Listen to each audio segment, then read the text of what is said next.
Hi guys, James at Rampant Lion Reviews again for you today with another beer review. For this one we are going to stick to Sweden and we're going to have a look at a beer from another brewery that I've never tried anything from before. So for this one we are going to head a little bit north once again to a little place called Ulricehamn, apparently a very pretty town from what I've heard, but you'll find it out to the east of Gothenburg and to the west of Jönköping, probably about 2/3 of the way along to Jönköping actually, and we're going to have a look at my first beer from Lakeside Brewery. So this one is called the Double Trouble. It comes in at 7.5% ABV, and apparently this one is a New England style IPA. So yeah, pretty curious to see how this one turns out. I got this one because it was another beer that I didn't recognise. I didn't recognise the brewery, and I did like the artwork on it as well, I have to say. So that was the main reason for picking this one up. So yeah, very curious to see how this one turns out, and always cool to introduce another very small Swedish brewery to you guys here on the channel. As I've told you before, I really enjoy these reviews. In Sweden these days we have about 700 breweries, which is very impressive for a country of only 10 million people, and a lot of them come from home brewers who are starting to turn commercial now. The standard of home brewing here is very high, mainly because of how how kind of strong the alcohol laws have been over the last little while, and Systembolaget recently have been relaxing the rules a little bit, so it's a lot easier for small breweries to get their beers into Systembolaget, despite the fact that there is still a lot of paperwork there. So yeah, it can only be a good thing. We are seeing more and more breweries popping up in Sweden these days, and yeah, 700 for 10 million people, like I said, that is very impressive. But yeah, this was another brewery that I hadn't heard of before, and you can really find some gems amongst these very small breweries. So fingers crossed we've got another one of those here, and I hope that you guys enjoy my take on this beer. This is definitely the first one I've had from Ulricehamn anyway. So yeah, let's see how we got on then. So as always with my reviews, I'll tell you a little bit about the brewery before we taste the beer. If you want to get straight to the tasting, just fast forward. All the usual links are in the video description below. That's the brewery website, the link to my other reviews that hopefully I can do in the future from Lakeside Brewery. This is the very first time I'm trying one of their beers, as I mentioned. There's all the usual social media down there. If you want to see more reviews, do please consider subscribing to the channel. The whole channel, of course, has a geography-based tagging system, so you can go into the homepage and search for beer based on country, city, state, county, province, prefecture, whatever it is you're interested in. Do check out the playlists of beers from different countries. There is one there for all the Swedish beers that I've reviewed for you, and that's constantly being added to. And as always, please do get in touch and let me know some of the other beers and breweries that you guys would like to see me review. It's always great to hear from you guys that are watching the videos, and the support that you show the channel is hugely appreciated. So anyway, to tell you a little bit about Lakeside Brewery then, on to my brewery notes. So as I've mentioned to you already, Lakeside Brewery are based in Ulricehamn, which is between Gothenburg in the west and Jönköping, sorry, in the east, probably about 2/3 of the way along, further east than Borås, closer to Jönköping. And the company was founded back in 2019 by Åsa and Jimmy Kjellvik. So Jimmy had been home brewing for a couple of years prior to starting up the company, but he bought his own brewing equipment in 2018, and then Åsa has gradually become more and more involved in his hobby and now the company over time. But apparently they built up a good reputation as home brewers in their hometown, and then people started asking them about buying their beer, so they decided at this point that they should go for it and start their own company. So the brewery these days is based in a former weaving mill right in the centre of the city, and then in August of 2020 this year they received their new equipment, which consisted of a 200-litre brewery and 4 250-litre fermentation tanks, and apparently there are plans to buy 2 500-litre fermentation tanks at some point over the next little while, but they're just seeing how it goes at the moment. But they launched their first beers through Systembolaget in March of 2020, and at the moment they're hoping to convert another room in the brewery to become a small pub for people to come in and drink at. So we'll see how that goes. Hopefully once the whole COVID-19 thing buggers off, then they will see that come to fruition. But as of November 2020, when I'm filming this review for you, these guys have 7 different kinds of beer, and I think it's about 3 of them are available through Systembolaget at the moment.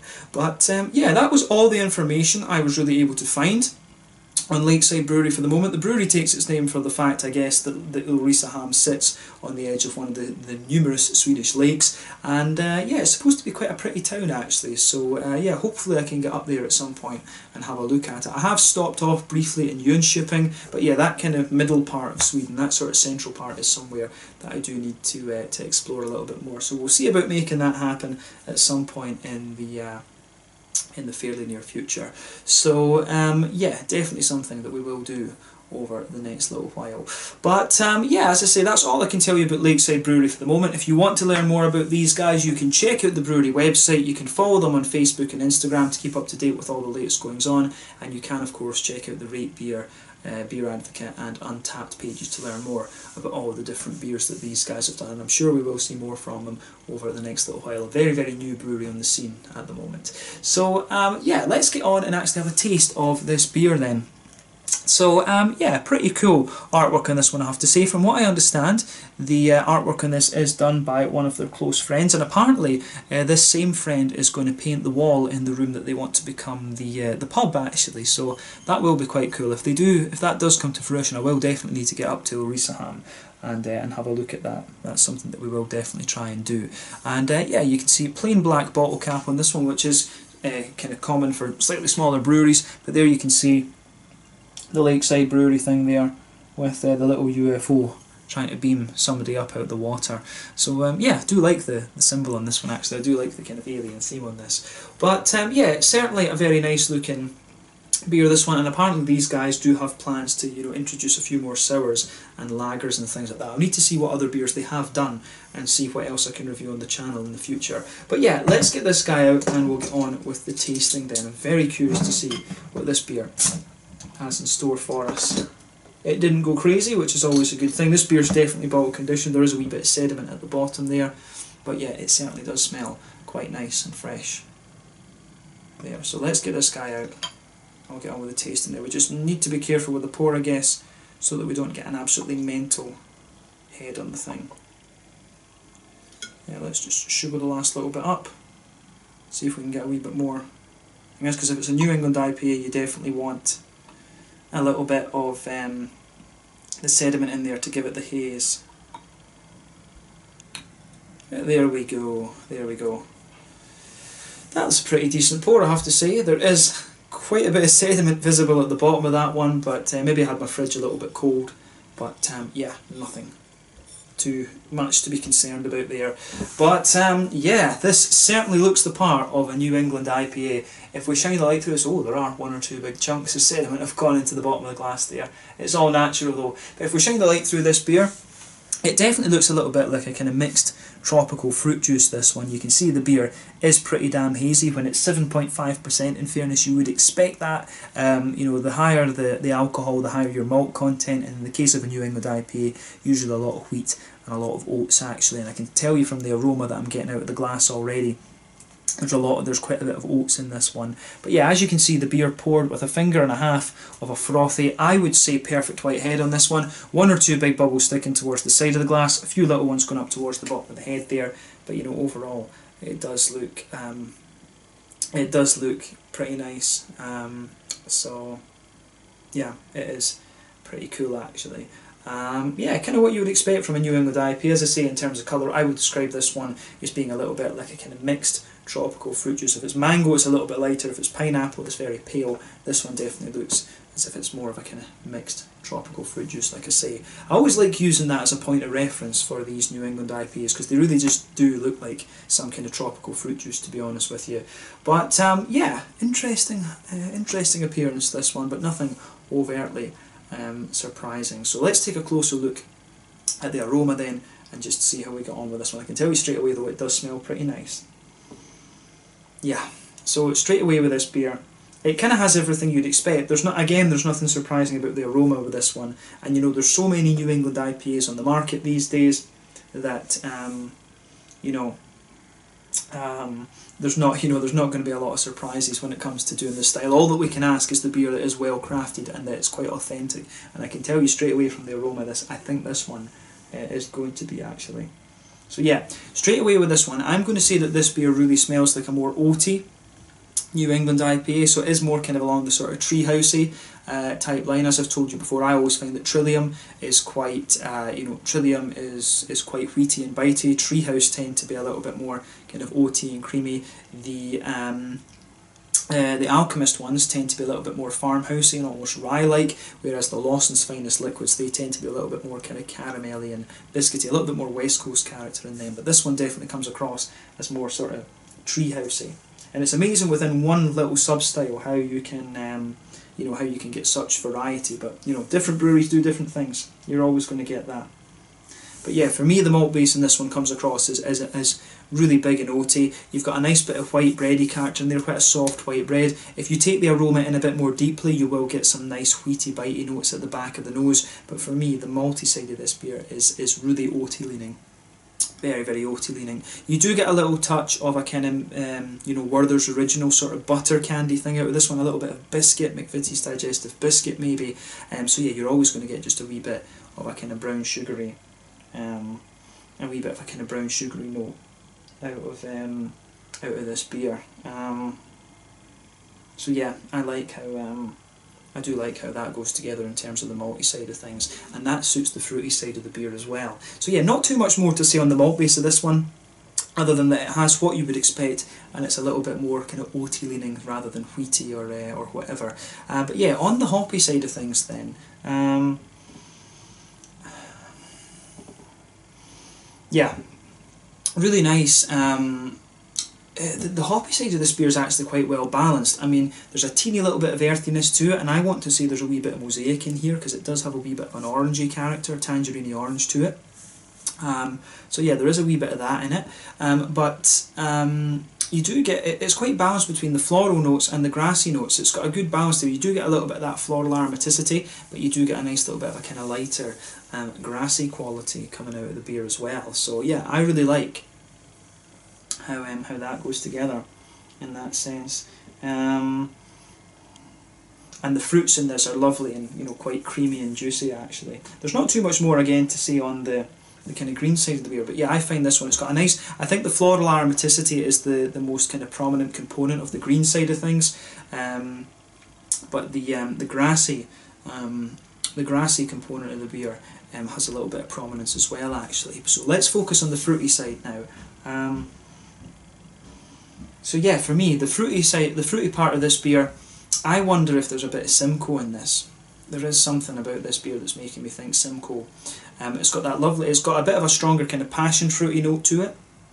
There are a few things that it could be. There is something that's quite familiar about this beer. I want to say that this is Simcoe and maybe Mosaic. Could be a bit of Citra in there as well, but there is something just very familiar about the way these fruits are going together. So I think this one is probably like, a Citra, Simcoe, Mosaic combination perhaps. There is some, I've had beers that have this same hop blend in it before, and I can just tell that from the aroma.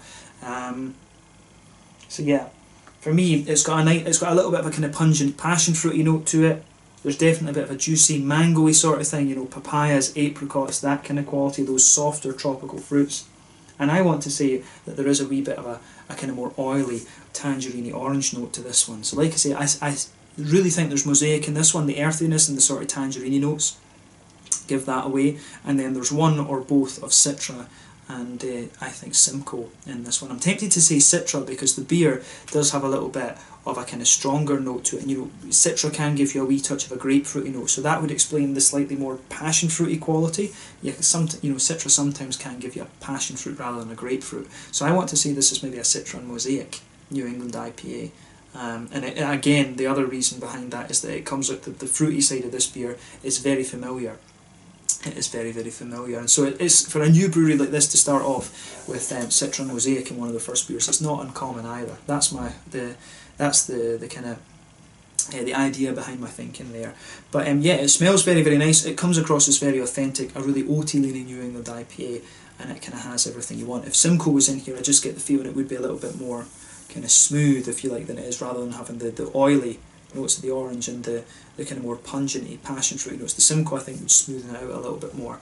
So yeah, be curious to know. I always like playing guess the hops with these beers, and we'll maybe do a little bit more of it with the flavour. But yeah, let's have a taste of this one then and see how we get on. This is the Double Trouble, a New England IPA coming in at 7.5% ABV from Lakeside Brewery in Ulricehamn kind of near Gothenburg and Jönköping, in the more kind of southern part of Sweden, Götaland. So yeah, let's get stuck into this one. 7.5% ABV, double trouble New England IPA. Slange, skål, cheers.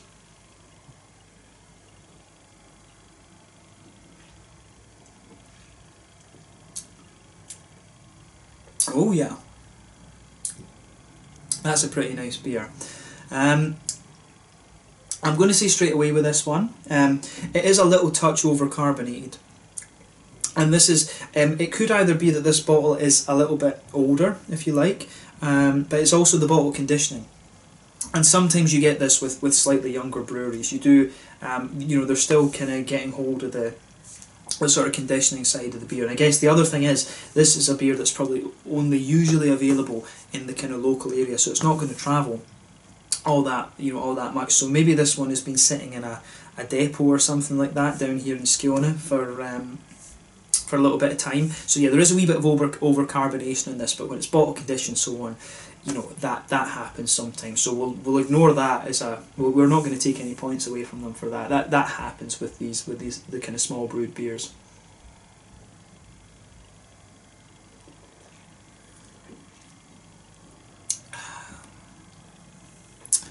But yeah, in terms of like flavour profile and stuff, this is pretty damn spot on, I have to say. Yeah, I'm quite impressed with that one. And this is what I've said to you, you know, you can find some real gems and some really, you know, quality brewed beers. I'd be curious to try a few of their other styles and see if this kind of level of quality is maintained in the other ones. But for a New England IPA, I think this is, you know, pretty damn well done actually. So thumbs up to Lakeside Brewery for this. This is pretty nice, I think. Yeah, this is pretty cool. If they get this, I'm sure at some stage they'll get this into 440ml cans with that beautiful artwork on it. That's definitely something for them to aim for.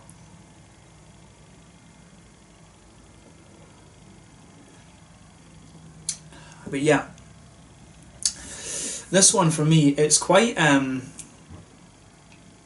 let me say that the aftertaste in this one is kind of what I would expect based on the aroma, but it's definitely got a little bit more bite to it than I was expecting it to have from the aroma. The wheat, I think, has a little bit more of a presence in this one, definitely. And that's not a bad thing at all. That is definitely not a bad thing. But this is a really solid New England IPA. I'm going to say that straight away about this one. So let's try and break down the flavour a little bit then, and just describe it a little bit more. So straight away with this beer, you get that lovely kind of white bready, wheaty quality, and that just blankets the middle of your tongue.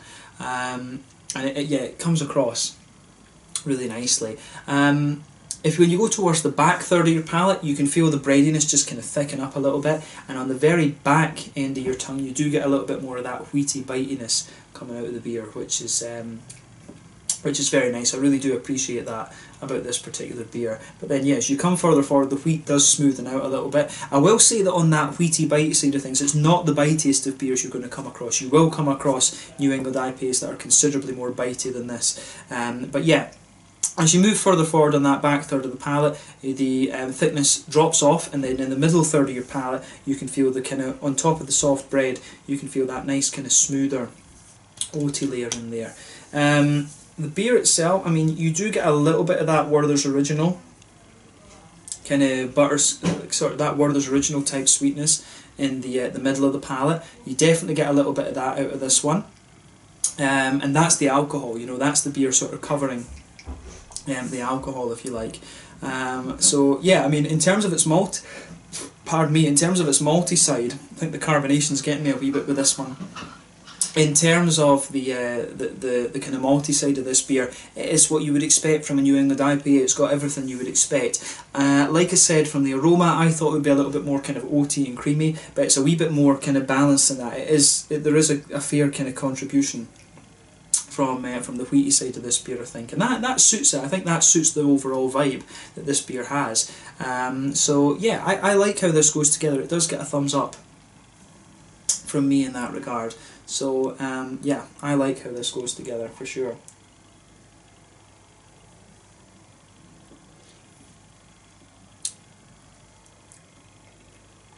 Yeah. It is nice. It really is quite nice, this one. I'm guessing as well that I'm not having it at its freshest, but it's still impressive. I don't know how old this beer would be. I couldn't see sort of bottled on date on it. It did have a best before, but yeah, I didn't see a bottle date on this one, but it's still in very, very nice condition. However old I guess it's maybe been in the bottle about 2 months or something like that. So yeah, it comes across quite nicely. But yeah, on the hoppy side of things then, back corners of the palate there is a little bit of earthiness in there. That again is perhaps confirming my suspicions about mosaic being in this beer. But then as you move further forward, the earthiness drops away a little bit. You get a nice little bit of floral aromaticity as you reach the kind of front corners of the palate. It is a little touch spicy, and then as you go round the very front curve of the tongue, the beer is just a little bit lighter and more kind of grassy in my mind. So yeah, I think on the green side of the hops, again, it actually agrees with the aroma here. It is quite balanced in that sense, but I think the further you go into the aftertaste, the floral aromaticity really pushes its way out a little bit more. So yeah, nice contribution from the green side of the hops as well in this beer. So let's focus on the fruity side of things.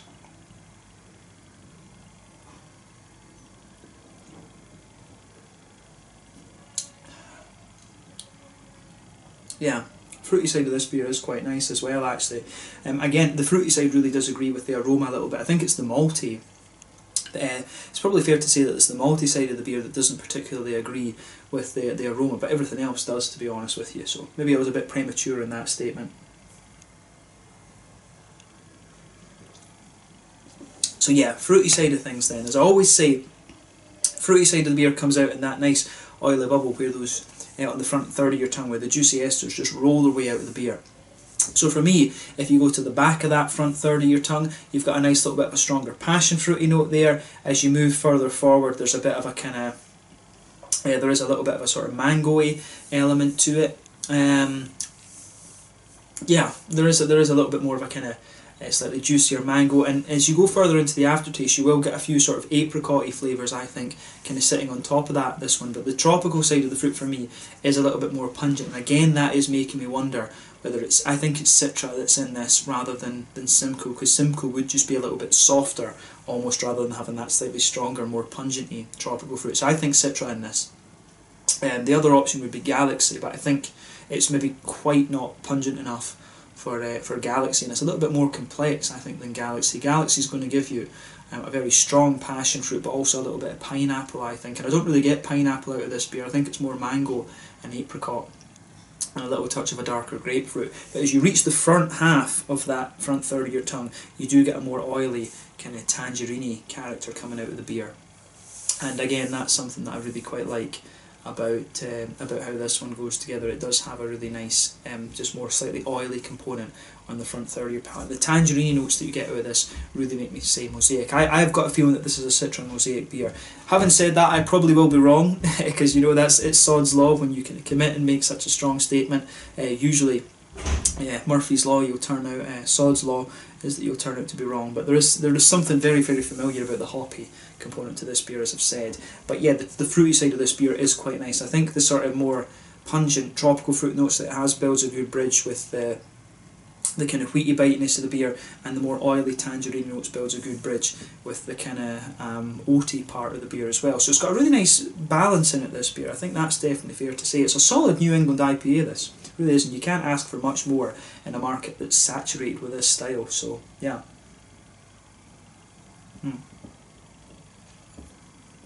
So yeah, in terms of the mouthfeel then, I think we've covered the flavour profile quite well. In terms of mouthfeel, I'd say this beer is pretty kind of mid-body, kind of pushing towards the top end of mid-body. To me, this feels quite crisp, obviously, because of the overcarbonation. I'm trying to ignore that, because I think that is because the beer has been sitting for a little bit. But yeah, I would say that this beer probably would come across in its normal state as being a little bit thicker, one of the kind of thicker New England IPAs. It's 7.5% ABV. This is starting to push the Imperial thing. I would always say that if you're at 8%, then you're in the Imperial category. This one is 7.5. So yeah, it's not far away from that. So yeah, it is a little bit thicker, which you'd expect because of the the makeup of the malt base in this one, the oats and the wheat, they're always going to thicken up the beer a little bit. So yeah, kind of pushing towards the top end of mid-bodied for me. I'm not going to comment on carbonation because, as I say, you'd get a skewed view on that in this review. But yeah, I'd say that this beer is quite a smooth and slightly thicker New England IPA. In terms of hoppy bitterness, again, this one isn't going to blow the head off you. I think this is a fairly standard 30 or 40 IBU. The malt base has a bit of bitiness from the wheat. It's got a little bit of smoothness from the oats and a little touch of sweetness as well. So quite a smooth malt base in my mind.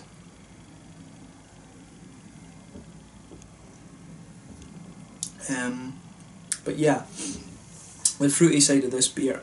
I think it does get a little bit more oily the further you go into the aftertaste, but overall I would consider it quite juicy rather than anything else. But yeah, little touch of oily component, especially from the orange side of the beer as well. But as I said, this is a really nice, drinkable New England IPA. It's interesting that they chose to make this a little bit stronger actually as one of their kind of sort of flagship beers, I guess you could say, because 7.5% is quite a bit stronger than the other commercial New England IPAs. You know, Stigbergets and OO, they tend to stick to 6.5, so this one is a wee bit stronger. And I think it certainly does work actually. This is more the kind of strength you would have got from the West Coast IPAs back in 2015, 2016. So it's an interesting move, and I'd be curious to know why they chose 7.5% as the alcohol content for this one rather than a little bit lower. But that's not a negative point. I'm just curious.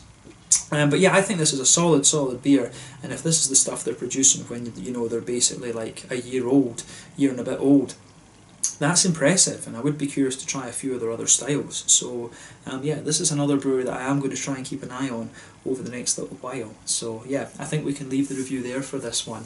So yeah, solid New England IPA, this one bordering on double IPA to be honest with you, but really nicely executed, and I'm not surprised. As I say, you can get some real gems from these very small Swedish breweries. So yeah, thumbs up to Lakeside Brewery for this one, another interesting and very solid beer in my mind. So yeah, once again, thank you for watching my beer reviews. Until the next time, please like, subscribe, share, all the usual YouTube stuff. Let me know your own thoughts on this beer in the comment section below. Let me know what your favourite beers are from Lakeside Brewery. We will try to return to these guys at some point in the future. I'd love to try like a stout and a lager from these guys, or a sour beer. They were looking at producing some sour beers as well, so we'll see about that. But in the meantime, thank you for watching, and I will catch you guys very, very soon. Make sure you check out my social media, check out Lakeside Brewery, and I'll catch you guys in the next review. Slange, skull, cheers, and I'll catch you later.